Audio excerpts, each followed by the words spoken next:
मुसलमानों को भी नहीं पता ये सच। पूरी दुनिया में अपनी पकड़ बना चुके इस्लाम धर्म के बारे में आप सभी जानते होंगे, लेकिन क्या आपको इस धर्म का असली सच पता है?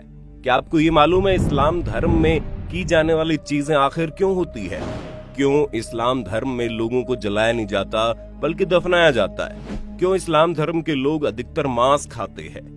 आज की हमारी वीडियो में आपके सभी सवालों के जवाब मौजूद है, जहां हम आपको इस्लाम धर्म की उस सच्चाई से रूबरू करवाने वाले हैं जिसे जानकर आपके होश उड़ जाएंगे। यहाँ तक कि बहुत से मुसलमान भी इसके पीछे का सच नहीं जानते होंगे। दोस्तों, हम अपनी वीडियो में जो भी बताएंगे वो सारी बातें तर्कपूर्ण होंगी, इसलिए कुछ भी कहने या सोचने से पहले वीडियो को पूरा देखना जरूर। दोस्तों, इस्लाम धर्म का सच जानने के लिए सबसे पहले आपको रामायण के बारे में पता होना चाहिए कि रामायण में सभी राक्षसों का वध किया गया था, लेकिन सिर्फ शूर्पणखा का वध नहीं किया गया था। उसके नाक और कान काटकर उसे छोड़ दिया गया था, जिसके बाद शूर्पणखा अपना चेहरा कपड़े से छुपाकर रहती है।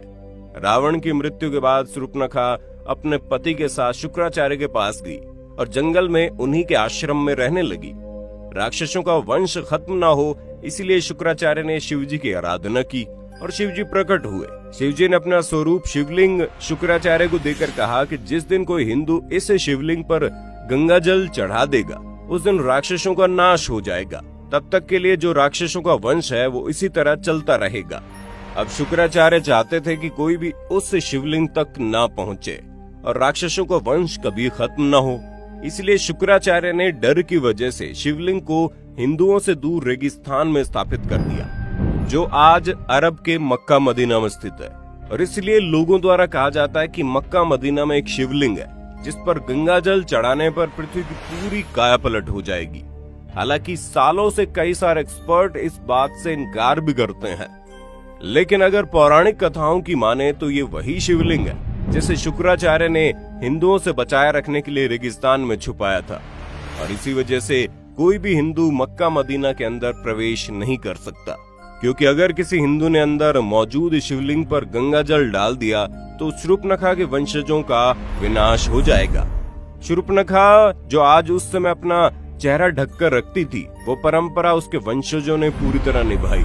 आज भी इस्लाम धर्म को मानने वाली औरतें अपना चेहरा ढक कर रखती हैं, और ये सुनकर आपको धक्का जरूर लगेगा, लेकिन शूर्पणखा के वंशज आज मुसलमान कहलाते हैं, क्योंकि शुक्राचार्य ने उन्हें वरदान दिया। इस वजह से विशेष तौर पर मुसलमान शुक्रवार को महत्व देते हैं। इन सारी चीजों को जानने के बाद आपके दिमाग में सिर्फ एक सवाल आ रहा होगा कि आखिर इस्लाम कैसे पैदा हुआ। तो दोस्तों, आपको बता दें, इस्लाम कोई धर्म नहीं है, वो एक मजहबी दिनचर्या है।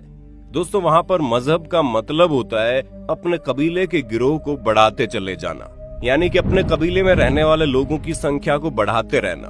दोस्तों, ये तो हम सभी जानते हैं कि इस्लाम धर्म की स्थापना करने वाले मोहम्मद अरब के वासी थे, और अरब के देशों में सिर्फ और सिर्फ रेगिस्तान पाए जाते हैं। वहाँ जंगल तो छोड़िए, हरियाली भी नहीं होती, लेकिन वहाँ पर मुश्किल से इक्का दुक्का ही पेड़ पौधे नजर आते हैं। और इसी वजह से वहाँ पर लोगों के मरने के बाद उन्हें जलाने के लिए लकड़ियां न होने के कारण मृत शरीर को जमीन में दफना दिया जाता है। अब रेगिस्तान में हरियाली तो है नहीं, इसी वजह से वहाँ पर हरा चटक रंग देखकर इंसान चला जाता है, जो कि सूचक का काम करता है। इसी वजह से इस्लाम धर्म में हरे रंग को इतनी ज्यादा महत्वता दी जाती है। अरब देशों में पड़ने वाली गर्मी किसी की भी हालत खराब कर सकती है।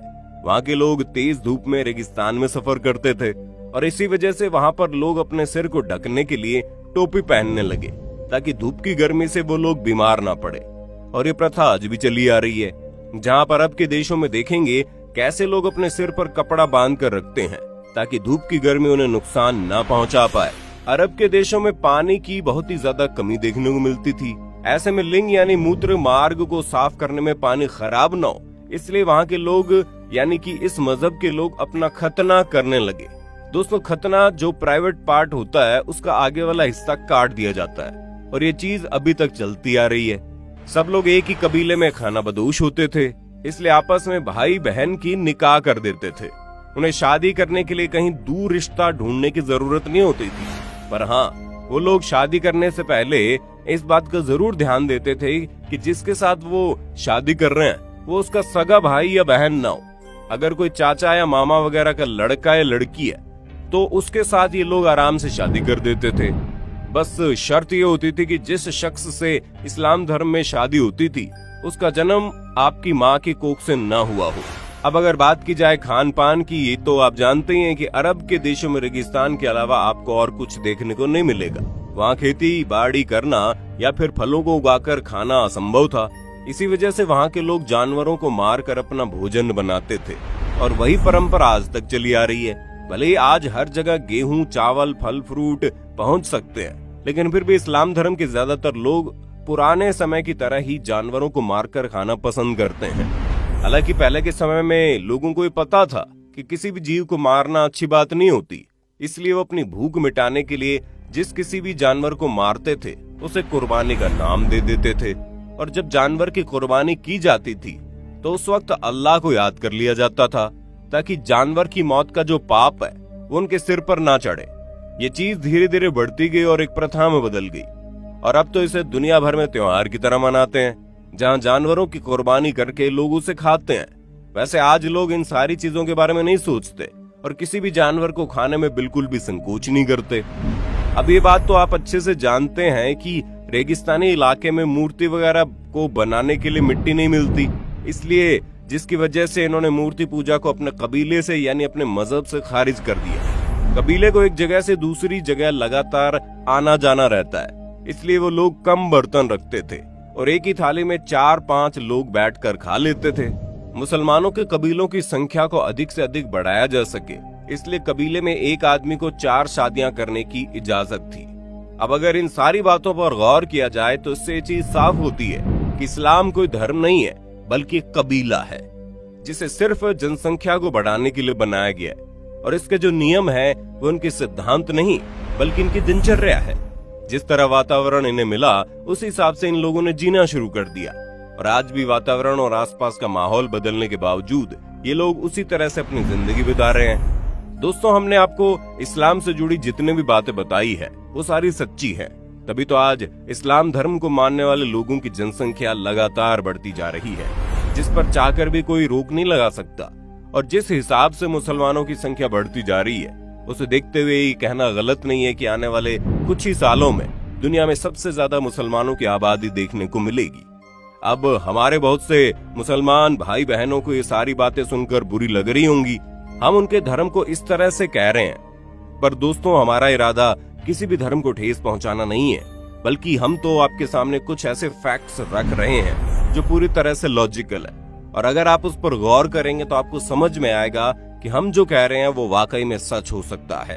और इन सब की सबसे ज्यादा हैरान करने वाली बात यह है कि इस्लाम धर्म को मानने वाले लोग खुद भी ये नहीं जानते हैं कि वो इस तरह की सोच क्यों रखते हैं और क्यों इस्लाम धर्म को मानने वाले अधिकतर लोग दूसरे धर्म को कम समझते हैं।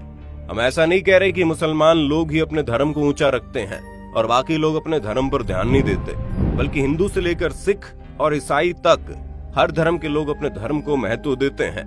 किसी भी धर्म में, फिर चाहे वो इस्लाम धर्म ही क्यों न हो, उसमें दूसरे धर्म को नीचा दिखाना नहीं सिखाया गया है।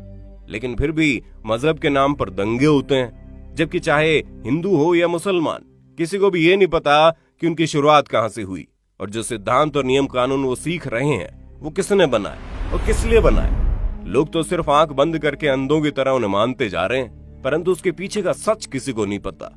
अब आपका इसके बारे में क्या कहना है कमेंट में बताना, और इसी तरह की वीडियोस को देखते रहने के लिए चैनल को सब्सक्राइब करना बिल्कुल ना भूलें। धन्यवाद। दोस्तों, आपकी स्क्रीन पे 2 और वीडियोस दिख रही हैं, जिसे देखने के लिए आप इस स्क्रीन पर क्लिक करें। दोनों देखिएगा, बहुत अच्छी वीडियो बनी है।